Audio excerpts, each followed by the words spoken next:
తిరుమల శ్రీవారి దర్శనానికి వేసవి సెలవుల కారణంగా పెరిగే భక్తుల రద్దీని దృష్టిలో ఉంచుకుని సామాన్య భక్తులకు శ్రీవారి శీఘ్ర దర్శనంకు మొదటి ప్రాధాన్యతనిస్తూ ప్రజాప్రతినిధుల సిఫార్సు లేఖలను మే 1 నుంచి జూలై 15 వరకు టీటీడీ రద్దు చేయడం శుభపరిణామమని అన్నారు.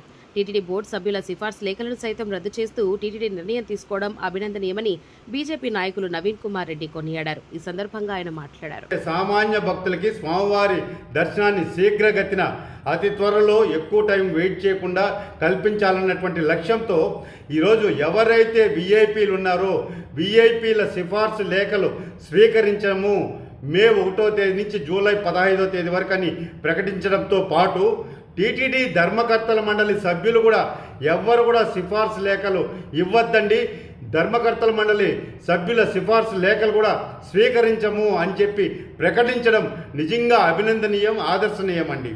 ఎందుకంటే గత ప్రభుత్వ పాలనలో తిరుమల తిరుపతి దేవస్థానంలో మోనార్క్ పరిపాలన జరిగిందండి.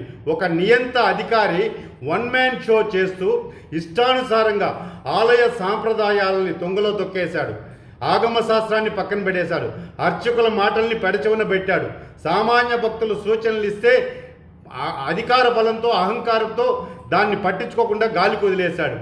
దాని కారణంగా అప్పుడు గతంలో విఐపీలు ఎవరన్నా వస్తే దర్శనము 6 గంటల నుంచి 8 కంతా క్లోజ్ చేసేవాళ్ళండి. విఐపీల దర్శనాలన్నీ పూర్తయిపోయి సకాలంలో ఏదైతే ఆర్జిత సేవలు ఉంటాయో కళ్యాణోత్సవం కానీ ఇతర సేవలన్నీ కూడా సకాలంలో పూర్తయ్యేది, భక్తులందరికీ కూడా మెరుగైన దర్శనం అందుబాటులో ఉండేదండి.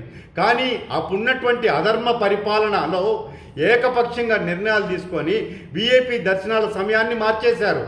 ఆ ఇష్టానుసారంగా ఆర్జిత సేవలను కుదించేశారు, ఇష్టానుసారంగా క్యాన్సిల్ చేసేశారు. దీని కారణంగా అటు విఐపీలు ఇబ్బంది పడ్డారు, సామాన్య భక్తులు గంటల తరబడి రోజుల తరబడి క్యూ లైన్లలో మగ్గిపోతూ వచ్చారండి. ఈరోజు వాటన్నిటికీ కూడా స్వస్తి పలుకుతూ టీటీడీ నిర్ణయం తీసుకున్న దాన్ని ప్రతి ఒక్క భక్తులు కూడా స్వాగతిస్తున్నారు. సామాన్య భక్తులు కుటుంబ సభ్యులతో వచ్చి ప్రశాంతంగా శీఘ్రగతిన స్వామివారిని దర్శించుకునే ఏర్పాట్లు చేస్తున్నందుకు టీటీడీ ధర్మకర్తల మండలికి, టీటీడీ ఉన్నతాధికారులకి మనస్ఫూర్తిగా కృతజ్ఞతలు తెలియజేస్తున్నా.